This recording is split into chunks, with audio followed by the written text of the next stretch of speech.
Halo, Assalamualaikum warahmatullahi wabarakatuh. Selamat sore. Waalaikumsalam warahmatullahi wabarakatuh. Saya Rina, senang bisa hadir kembali menemani sahabat Rosi di episode ke-15 Rosi, Ruang Informasi dan Edukasi. Untuk teman-teman yang mungkin baru bergabung, jadi Rosi ini adalah uh, inovasi dari agen perubahan tahun 2025 di PN Kandangan, teman-teman. Jadi untuk setiap episodenya itu berbeda narasumber dan berbeda tema. Untuk kali ini temanya mengenai restoratif justice, dan narasumber kali ini adalah hakim dari Pengadilan Negeri Kandangan. Beliau adalah Bapak R. Aditya Yuga Nugraha. Selamat sore, Pak. Selamat sore, Mbak Rina. Baik, Pak. Mungkin sebelum masuk ke dari tema sore hari ini tentang restoratif justice, Bapak bisa perkenalkan diri, Pak, mengenai mungkin karir Bapak sebelumnya sampai dengan hari ini, Pak. Silakan, Pak. Ya, jadi sebelumnya Assalamualaikum warahmatullahi wabarakatuh kepada para penonton live Instagram PN Kandangan. Perkenalkan, nama saya Aditya Yoga Nugraha, Mas Sakti. Saya bertugas di PN Kandangan baru kurang lebih 1 bulan ya. Sebelumnya saya bertugas sebagai hakim juga di Pengadilan Negeri Amlapura, Bali. Itu penempatan pertama saya, kemudian ini penempatan yang kedua. Saya asalnya dari Denpasar, Bali, kemudian ya kurang lebih seperti itu, Mbak. Oke, Mbak, siap, Pak. Jadi untuk teman-teman, kalau ada yang mau ditanyakan mengenai tema kita hari ini mengenai RJ, boleh langsung ditulis di kolom komentar ya, teman-teman. Oh ya, Pak, materi ya, Pak, ya, mengenai restoratif justice atau RJ itu. Jadi apa sih, Pak, RJ itu, dan penerapannya tuh bagaimana gitu loh, prinsip RJ itu bisa diterapkan terutama di lingkungan peradilan, Pak? Ya, jadi sebelumnya perlu saya sampaikan bahwa apa yang kita bahas pada sore hari ini adalah mengenai restoratif justice atau bahasa Indonesianya keadilan restoratif ya, yang dimana itu diterapkan juga dalam penanganan perkara pidana di Indonesia ya. Khususnya di pengadilan itu diatur dalam Perma 1 tahun 2024 tentang pedoman mengadili perkara pidana dengan pendekatan keadilan restoratif itu tadi. Jadi apa sih keadilan restoratif?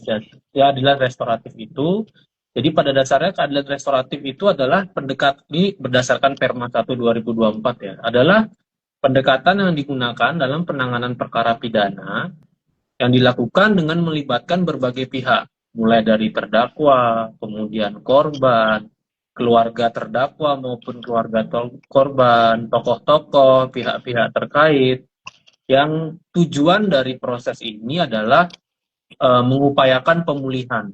Jadi restoratif justice ini mengubah pandangan kita ya. Jadi pidana itu bukan sebagai penghukuman atau sebagai balas dendam, tapi lebih kepada mengupayakan pemulihan keadaan sehingga korban bisa dipulihkan keadaannya seperti semula dan pelaku bisa dipulihkan juga perilakunya seperti semula sebelum dia melakukan tindak pidana itu. Jadi tidak hanya pembalasan yang uh, ditujukan dari penanganan perkara pidana jika menggunakan keadilan restoratif ini. Nah, tadi saya mengatakan bahwa ada pihak-pihak lain yang bisa dilibatkan dalam proses restoratif justice ini ya. Itu antaranya adalah misalkan tokoh agama, kemudian tokoh masyarakat, tokoh adat, guru misalkan, seandainya perkaranya mungkin di lingkup sekolah yang terjadi di antara pelaku dan korbannya anak-anak, atau pimpinan misalkan terjadi di lingkungan kantor, yang menurut hakim itu di persidangan perlu untuk dihadirkan. Nah, kemudian prinsip-prinsip apa yang diterapkan ya dalam proses penanganan perkara berdasarkan keadilan restoratif ini, itu diatur juga dalam Perma 1 2024, seperti yang saya katakan tadi, diantaranya pemulihan keadaan kembali seperti semula, kemudian menguatkan hak-haknya korban, hak-haknya terdakwa, kebutuhan mereka, kepentingan mereka, tanggung jawab dari terdakwa kepada korban, kemudian dengan adanya keadilan restoratif ini juga menerapkan prinsip ultimum remedium ya, atau pidana sebagai pilihan terakhir. Jadi sebisa mungkin untuk perkara-perkara yang diperbolehkan diselesaikan secara keadilan restoratif ini, penghukuman berupa pidana itu sebagai pilihan yang paling terakhir. Dan ada juga konsensualitas atau kesepakatan di antara kedua belah pihak apabila terjadi perdamaian di antara mereka yang transparan dan juga akuntabel atau bisa dipertanggungjawabkan. Kurang lebih seperti itu gambaran pembuka mengenai apa itu keadilan restoratif. Siap Bapak. Jadi restoratif justice ini kalau di pengadilan diatur dalam Perma nomor 1 tahun 2024 ya Pak ya. Betul. Mengenai pemeriksaan keadaan hak korban dan terdakwa nih Pak. Sebelum masuk ke pertanyaan selanjutnya nih Pak, kita sapa-sapa dulu ya Pak ya untuk teman-teman yang udah bergabung nih. Udah ada beberapa nih Pak, ada Ibu Via, Bapak Irwan, Pak MK Bayu Haji, Pak Wildan, Pak Indra, Bu Isna, dan yang lain-lainnya. Terima kasih untuk teman-teman yang bergabung. Silahkan kalau mau bertanya mengenai RJ, langsung tulis di kolom komentar ya Pak ya. Bertanya yang susah nggak apa-apa ya Pak ya berarti Pak? Ya kalau saya bisa jawab, saya jawab. Kalau nggak kita cari sama-sama. Di sini kita belajar, diskusi sama-sama ya. Oke, silahkan teman-teman yang mau bertanya. Pak, tadi kan saya mengenai beberapa, yaitu pemulihan mengenai hak korban, hak terdakwa, terus melibatkan tokoh-tokoh masyarakat, misalnya guru, agama, dan lain sebagainya keluarga ya Pak ya. Nah, berarti untuk RJ ini bukan semua perkara bisa di RJ-kan kan Pak? Perkaranya itu batas apa Pak kalau untuk RJ itu Pak? Jadi dalam Perma 1 2024 itu sudah diatur ya Mbak ya, perkara-perkara apa saja yang boleh diterapkan prinsip keadilan restoratif, penanganannya, dan apa saja yang tidak.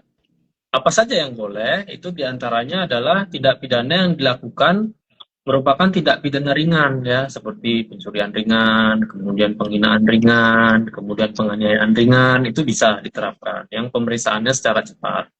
Kemudian apabila jumlah kerugian yang dialami korban tidak melebihi dari Rp2.500.000 atau tidak lebih dari upah minimum provinsi misalkan.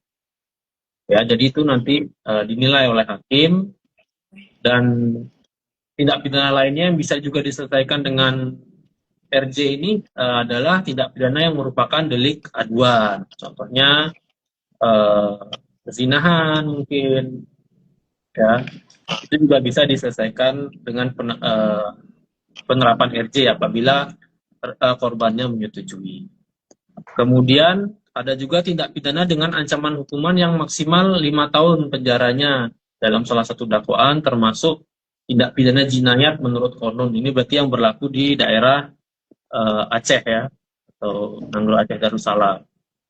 Kemudian tindak pidana dengan pelaku anak yang diversinya tidak berhasil. Jadi dalam perkara yang terdakwanya itu anak atau pelakunya anak, itu kan ada juga kewajiban untuk melakukan diversi ya dalam beberapa tindak pidana yang memenuhi syarat. Nah itu apabila proses diversinya tidak berhasil, ketika hakim melanjutkan ke tahapan proses persidangan, maka di proses persidangan itu RJ bisa diterapkan. Ya, barangkali ketika diversi korbannya masih belum mau untuk berdamai, nanti ketika di RJ korbannya sudah berdamai dengan pelaku anak ini, anak yang berhadapan dengan hukum maksudnya, sehingga mereka bisa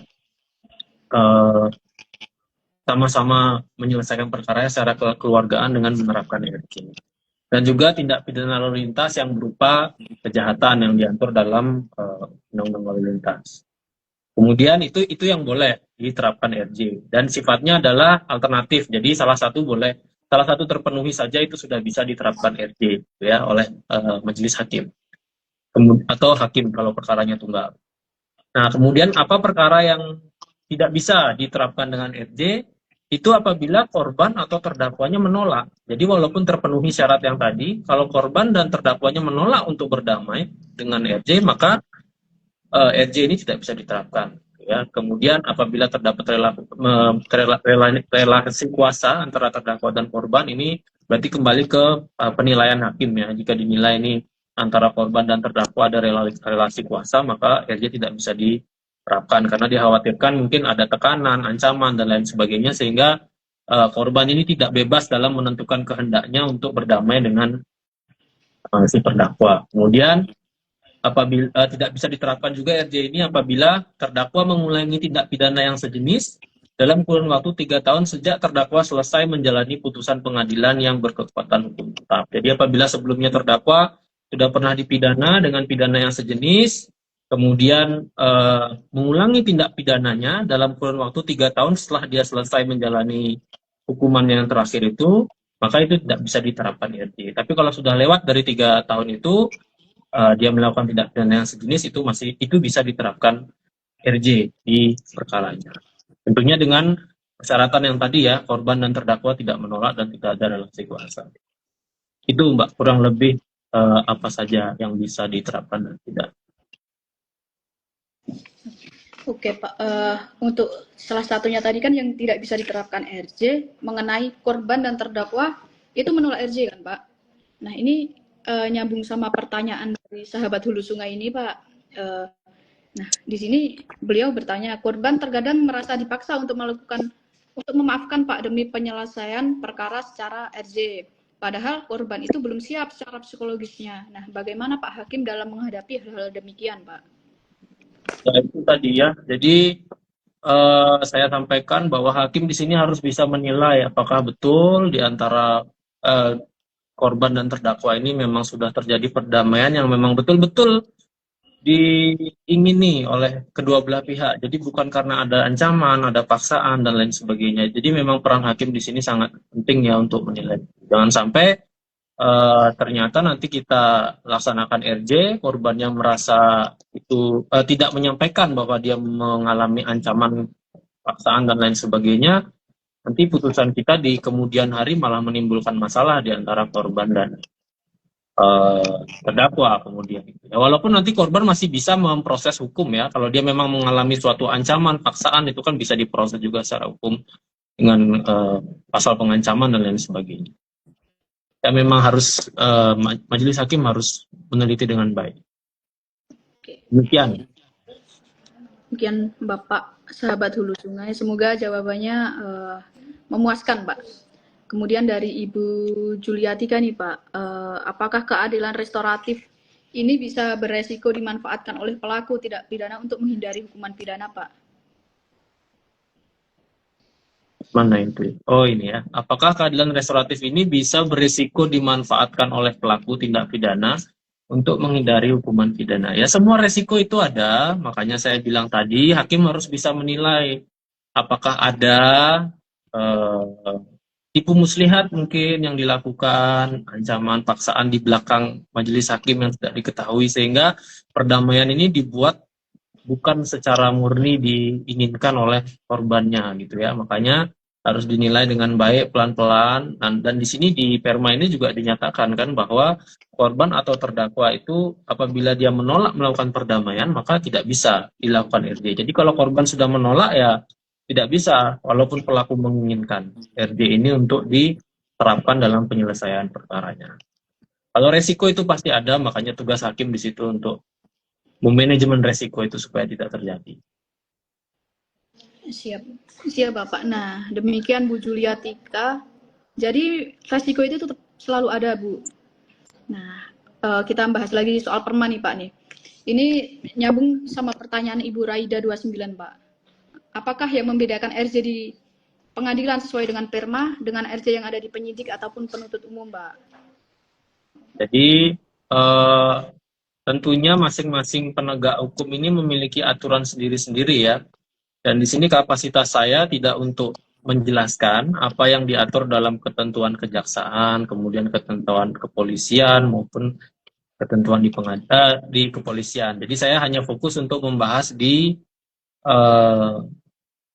Perma 1 2024 saja mengenai penerapan RJ di pengadilan. Untuk bagaimana penerapan RJ di kejaksaan, di kepolisian mungkin bisa dipelajari lebih lanjut di aturan-aturan internal ya. Mungkin di peraturan Jaksa Agung mungkin atau peraturan Kapolri yang mengatur mengenai penerapan RJ di sana. Jadi ya, pasti ada perbedaan dalam penerapan RJ di masing-masing tingkat. Demikian. Bu. Demikian Bu, jadi ada penerapannya di masing-masing tingkat Bu. Kemudian ini Pak dari Bapak FAWT 2018 Pak. Izin bertanya Pak, mohon pencerahannya. Kalau korban anak apakah bisa RJ? Kemudian kalau bisa, apakah cukup si anak sendiri yang memaafkan atau orang tuanya? Kalau bapaknya memaafkan tapi ibu atau anaknya tidak memaafkan, bagaimana Pak? Ya. Jadi seperti yang saya jelaskan tadi, bahwa yang harus bersepakat untuk berdamai itu adalah korban dan terdakwa. Dalam hal ini, ketika anak menjadi korban, maka status dia sebagai korban itu tidak dialihkan kepada orang tuanya, entah ibunya atau bapaknya. Korbannya yang memang dia. Maka yang harus bersetuju, menyepakati perdamaian dengan terdakwa itu adalah si anak itu. Walaupun bapaknya setuju, ibunya setuju, kalau anaknya tidak, ya tidak bisa. Karena kan di sini bahasanya adalah dalam perma korban atau terdakwa. Jadi korbannya ya, bukan pengganti korban gitu. Kecuali misalkan si korban ini sudah meninggal, maka bisa digantikan dengan kedudukannya oleh ahli warisnya. Tapi kalau si korbannya anak-anak dan memang dia tidak mau memaafkan, ya tidak bisa diterapkan restoratif justice ini. Jadi ya memang harus anak itu. Beda dengan ini ya, keperdataan ya. Kalau keperdataan itu kan eh, tindakan hukum anak ini bisa diwakili, ya harus diwakili oleh orang dewasa, dalam hal ini orang tuanya begitu ya. Tapi kalau dalam hal ini berkaitan dengan korban, karena dia yang mengalami, maka dia yang harus menyatakan persetujuannya untuk restoratif justice di pengadilan. Demikian. Baik, Pak. Terima kasih Pak jawabannya. Demikian Pak FAWT 2018 atas jawabannya. Jadi RJ ini mengenai korban dan pelaku, dan korban tidak bisa diwakilkan atau diserahkan kepada orang lain. Pak, saya nyambung kecuali meninggal dunia tadi ya Mbak ya. Ya betul Pak. Kecuali meninggal dunia bisa diwariskan apabila sudah meninggal korban tersebut. Pak, saya nyambung ya Pak ya dari pertanyaannya Pak FAWT 2018 ini. Kalau cara misalnya nih Pak, menyeimbangkan kepentingan antara para pihak, misalnya korban dan pelaku dengan kepentingan masyarakat pada umumnya tuh bisa nggak Pak? Begini ya Mbak ya, jadi kalau kita bahas mengenai kepentingan korban, kepentingan pelaku, dan kepentingan masyarakat, tentunya tidak akan tercapai satu titik temu yang sama, mau dibahas sampai kapanpun. Karena setiap orang kan kepentingannya beda-beda ya. Korban pasti menginginkan pemulihan kerugian yang sebesar-besarnya, begitu misalkan ya.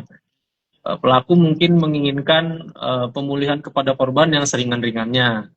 Masyarakat pandangannya lain lagi gitu ya. Jadi makanya di sini kenapa Perma 1 2024 ini dibatasi dalam perkara-perkara tertentu, hanya perkara tindak pidana ringan saja, kemudian yang kerugiannya di bawah 2.500.000, perkara yang sifatnya delik aduan dan lain sebagainya, itu adalah supaya memfilter ya. Jadi tidak semua perkara itu bisa diterapkan RJ. Jadi hanya perkara-perkara yang sekiranya itu bisa diselesaikan secara kekeluargaan di antara para pihak dan kemudian tidak menimbulkan kerugian-kerugian atau terganggunya kepentingan-kepentingan pihak ketiga atau masyarakat di luar perkara tersebut. Kan lucu kan kalau misalkan perkara pembunuhan kita selesaikan dengan RJ gitu. Pasti masyarakat akan bergejolak gitu kan. Makanya di sini dibatasi, tidak semua perkara itu diterapkan RJ. Hanya perkara-perkara tertentu yang sekiranya bisa diterapkan RJ dan kemudian setelah diterapkan RJ akan menimbulkan rasa adil ya. Adil, manfaat, kepastian hukum bagi seluruh pihak termasuk juga masyarakat. Begitu Mbak pandangan saya kenapa berkaitan dengan apakah RJ ini bisa memenuhi kepentingan-kepentingan seluruh pihak. Mungkin bahasanya bukan kepentingan ya, tapi rasa keadilan ya. Karena kan RJ ini kan pasti masyarakat menilainya emang kalau diterapin RJ bisa memberikan rasa keadilan gitu bagi korban, bagi pelaku, bagi masyarakat. Oke. Kalau berarti kan RJ itu kan antara apa namanya Pak, pelaku dan korban seperti itu kan tadi nyambung dari pertanyaan yang tadi Pak. Kalau misalnya nih Pak, suatu perkara itu tidak ada korbannya bisa di RJ nggak Pak? Misalnya Nah, apa ya? Ya perkara-perkara yang tidak ada korbannya gitu Pak. Itu boleh di RJ nggak Pak? jadi seperti yang saya sampaikan tadi ya, jadi eh, perkara ini kan tidak bisa diterapkan apabila korban atau terdakwa untuk menolak untuk melakukan perdamaian. Maka menurut pandangan saya keberadaan korban itu penting. Jadi harus ada korbannya. Harus ada korbannya Pak. Tapi ini pandangan pribadi saya ya. Oke siap. Oke, ini dari Bapak NS Dharma. Selamat semangat Mas Yoga. Terima kasih. Selamat datang juga teman-teman yang baru bergabung. Kalau ada pertanyaan boleh langsung dituliskan di kolom komentar ya. Jadi kalau di pengadilan misalnya nih Pak, udah tercapai kesepakatan RJ ya Pak ya, tapi pada akhirnya itu dilanggar, itu bisa diajukan upaya hukum atau diajukan kembali perkaranya atau gimana ya Pak ya? Misalnya nih RJ, kesepakatan RJ itu dilanggar oleh para pihak atau oleh satu pihak yang lain, itu gimana Pak?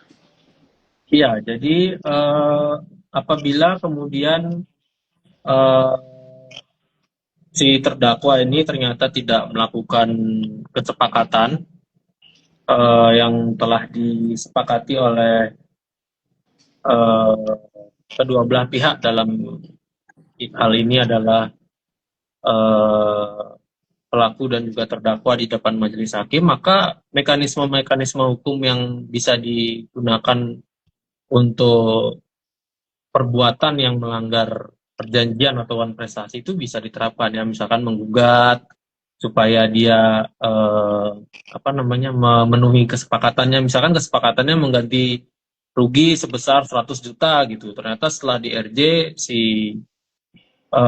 terdakwa ini tidak melaksanakan kewajibannya itu mengganti rugi 100 juta, ya kesepakatan itu bisa digugat untuk diperiksa secara perdata sehingga dia bisa memenuhi kewajibannya. Berarti digugatnya secara perdata ya Pak ya kalau misalnya itu? Ya, bisa. Karena untuk perkara pidananya kan sudah diselesaikan dengan RJ. Oh siap. Kalau RJ itu ada batasan nggak sih Pak? Misalnya di Perma itu Pak, di PN aja atau nanti bisa misalnya waktu pengadilan nih Pak, mereka belum mencapai RJ Pak, terus mengajukan upaya hukum. Nah di banding itu baru mereka sepakat untuk RJ, itu bisa nggak Pak? Kalau sebaca saya di Perma 1 2024 ini hanya mengatur di pengadilan negeri saja ya. Jadi tidak diatur mengenai bagaimana penerapannya di pengadilan tinggi. Jadi menurut pandangan saya ini hanya berlaku di pengadilan negeri saja. Kalau selama ini tantangan-tantangan dalam RJ itu apa Pak? Yang track record Bapak menjadi hakim nih, tantangan-tantangan untuk menerapkan RJ itu apa Pak? Yang paling berat sampai yang paling ringan gitu Pak?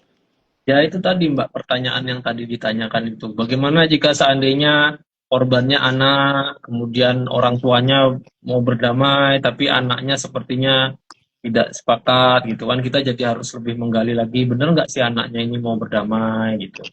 Atau misalkan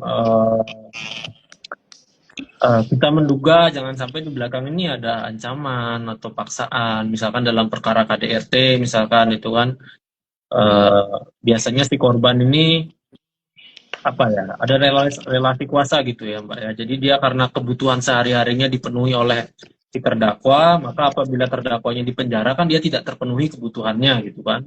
Jadi dia dalam memberikan persetujuan tuh kadang kami juga kayak emang bener ini, yakin nih dia memaafkan. Apa cuma karena dia nggak bisa hidup kemudian seperti ini. Jadi ya itulah, menilai hal yang seperti itu dalam persidangan tuh butuh jam terbang supaya kita lebih peka terhadap kondisi korban dan pelaku juga terdakwa. Siap Pak. Ini ada yang baru bergabung juga nih Pak dari PN Tasikmalaya. Selamat bergabung Bapak Ibu dan dari teman-teman. Silahkan kalau ada pertanyaan masih bisa. Halo Pak Surya Hari Prayoga, selamat bergabung juga Pak. Kalau ada pertanyaan tentang RJ, boleh langsung tulis di kolom komentar ya, teman-teman Rosi, sahabat Rosi. Oh ya Pak, kalau RJ sama mediasi penal itu sama nggak sih Pak? Media siapa? Mediasi penal. Jadi kalau sepemahaman saya, RJ ini merupakan salah satu bentuk dari mediasi penal ya, eh, yang kemudian diterapkan dalam sistem hukum Indonesia. Kan mediasi penal kan banyak ya, model-modelnya di luar negeri dan lain sebagainya. Nah, salah satunya melalui RJ yang diterapkan di Indonesia ini bentuk dari mediasi penal. Oh, Kalau siap. sepemahaman saya mengenai mediasi penal. Siap. Siap Pak. Kalau harapan Bapak untuk RJ kedepannya gimana Pak? Untuk penerapan dari yang berawal dari Perma 1 tahun 2024 itu ada harapan nggak Pak untuk RJ kedepannya yang terutama di Indonesia Pak? Mungkin lebih luaskan lagi ya. Jadi kadang kita itu menangani perkara itu kan dibatasi ya, perkara-perkara yang bisa di-RJ-kan harus kerugian segini dan lain sebagainya gitu. Kadang itu ada yang kerugiannya lebih sedikit, misalkan 2.500.000, ternyata kerugiannya 2.700.000 gitu. Padahal antara pelaku dan korban sudah nggak masalah gitu. Jadi kan sebenarnya bisa diterapkan RJ, cuman karena kesandung itu kita jadi nggak bisa. Jadi mungkin lebih diluaskan lagi saja ke depannya, sehingga penerapan RJ ini bisa lebih bermanfaat ke masyarakat. Karena tujuannya selain untuk pemulihan korban ya, ini kan juga mengefektifkan apa namanya, kita ketahui bahwa kondisi lapas gitu ya, rutan di Indonesia ini kan sudah overcrowded gitu ya. Jadi dengan adanya RJ ini kan diharapkan hal itu bisa diselesaikan. Maka kalau bisa lebih tidak seketat itu, saya rasa penerapan RJ masih bisa diterapkan dalam perkara-perkara lain yang intinya para korban dan terdakwanya itu bersepakat gitu untuk berdamai. Tentunya juga dengan memperhatikan seperti yang saya bilang tadi ya, jangan sampai setelah diputus kemudian menimbulkan gejolak di masyarakat karena tidak memberikan keadilan bagi masyarakat.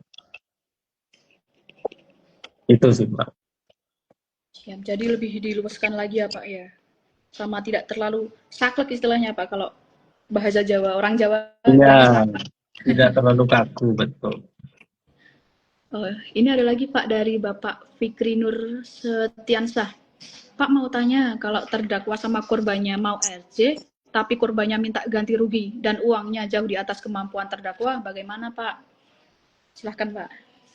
Ya, seperti yang saya sampaikan tadi ya, jadi RJ ini tidak bisa diterapkan kalau korban dan terdakwa itu menolak untuk berdamai. Seandainya pun korban mau RJ, kemudian terdakwa menyatakan saya cuma sanggup segini, kemudian korban menolak perdamaian dengan nominal segitu, ya tidak bisa diterapkan RJ. Karena di sini korban dan terdakwa harus sama-sama sepakat, kemudian menandatangani kesepakatan, baru RJ itu bisa diterapkan. Tapi kalau korbannya kemudian menolak nominalnya untuk perdamaian, ya bagaimana mau tanda tangan? Tentunya dia kan tidak akan tanda tangan kesepakatan perdamaiannya. Begitu. Jadi ya harus sepakatnya bulat, tidak sepakat setengah-setengah. Jadi harus bulat ya Pak ya. Kalau sepakat, misalnya ganti rugi, terdakwa juga harus mampu gitu ya Pak ya. Iya. Jadi terdakwa sepakat, korban sepakat gitu. Masalah nanti terdakwa ternyata tidak memenuhi, ya itu beda lagi ya, bisa diproses ke proses berikutnya yang tadi saya jelaskan. Oke, siap. Demikian Pak Fikri Nur Setiansah. Selamat bergabung juga untuk Ibu Alia Yunita, Bu Rusida 895, selamat bergabung. Kalau ada pertanyaan silahkan tulis di kolom komentar lagi ya. Kalau mekanismenya sendiri di PN itu gimana Pak RJ itu? Jadi RJ ini diawali dari ketika sidang pertama ya, pembacaan surat dakwaan itu syaratnya adalah terdakwa harus mengakui dulu surat dakwaan itu isinya benar ya, tidak ada yang dibantah. Kemudian dilanjutkan dengan terdakwa tidak mengajukan eksepsi atau keberatan mengenai hal-hal formil dalam surat dakwaan. Nah, kemudian dilanjutkan dengan pemeriksaan korban, di mana ketika pemeriksaan korban itu harus bersetuju ya, seperti yang saya katakan tadi, dia setuju untuk berdamai dengan si terdakwa ini. Kemudian hakim akan memeriksa apakah di antara mereka di luar persidangan sudah ada perdamaian, apakah perdamaian itu sudah dilaksanakan atau belum, atau misalkan mereka belum punya perdamaian, kesepakatan, maka dibuatkan kesepakatan perdamaian untuk ditandatangani di hadapan majelis hakim, dan mereka sepakat bulat bahwa mereka mau berdamai. Nah, nanti kesepakatan itulah yang akan digunakan oleh majelis hakim untuk menjadi pertimbangan menjatuhkan putusan. Apakah meringankan, atau misalkan diberikan hukuman percobaan, gitu ya. Atau misalkan bisa juga dalam perkara delik aduan, itu perkaranya bisa dicabut dalam hal belum melewati masa batas pencabutan perkara pengaduan, yaitu 3 bulan sejak pelaporan. Itu bisa juga. Oke, Pak. Sepertinya udah ada pertanyaan lagi sepertinya ini, Pak. Kita kayaknya udah lama juga ya, Pak. Udah 35 menit obrolannya. Ya. Mungkin ada closing statement, Pak, atau simpulan dari pembahasan kita hari ini, Pak. Jadi pada intinya restoratif justice ini adalah upaya ya dari aparat penegak hukum guna menyelesaikan permasalahan di antara para pihak terdakwa maupun korban dalam perkara-perkara tertentu yang sudah dibatasi tadi ya, yang memenuhi persyaratan-persyaratan yang saya jelaskan tadi, harus bersepakat, tidak ada relasi kuasa dan lain sebagainya, sehingga perkara-perkara yang seperti ini tuh bisa diselesaikan secara kekeluargaan dan majelis hakim bisa menjatuhkan putusan yang tetap memberikan keadilan kepada para pihak, tapi kemudian tidak membebani negara untuk apa istilahnya, tidak membebani negara untuk menanggung lebih banyak warga binaan pemasyarakatan di lapas dan lain sebagainya. Intinya menurut pandangan saya RJ itu seperti itu. Jadi mengurangi pengeluaran negara yang seperti itu melalui cara-cara yang sifatnya seperti Mbak katakan tadi, mediasi penal. Kurang lebih seperti itu, Pak, restoratif justice. Jadi yang perlu diperhatikan adalah penekanannya adalah kalaupun memang mau diterapkan RJ, jangan sampai ada ancaman, paksaan dan lain-lain di luar persidangan yang mengakibatkan korban ini dalam memberikan persetujuan perdamaiannya tidak dalam keadaan kehendak yang bebas. Jangan sampai ada tekanan dan lain sebagainya yang dialami korban. Itu, Mbak. Siap, Bapak. Terima kasih. Terima kasih atas materi dan obrolannya hari ini, Pak. Semoga apa yang Bapak sampaikan hari ini bermanfaat untuk kami semua dan sahabat Rossi yang menyaksikan hari ini ya, Pak ya. Amin. Terima kasih, Pak, telah berkenan menjadi narasumber ini. Dan terima kasih juga untuk sahabat-sahabat Rossi yang sudah bergabung. Jangan lupa terus follow sosial media dari PN Kandangan dan saksikan Rossi untuk episode selanjutnya. Selamat sore dan selamat berakhir pekan untuk teman-teman semua. Wassalamualaikum warahmatullahi wabarakatuh. Bapak, terima kasih, Pak. Terima kasih. Keadilan itu datang dari hati. Setiap langkah Rossi penuh dedikasi. Bersama dalam harmoni untuk pelayanan, menuju masa depan berkeadilan. Masyarakat tak perlu risau lagi, karena Rossi hadir dengan informasi yang mengedukasi. Pengadilan Negeri Kandangan siap menginisiasi, memberikan layanan hukum jelas dan pasti.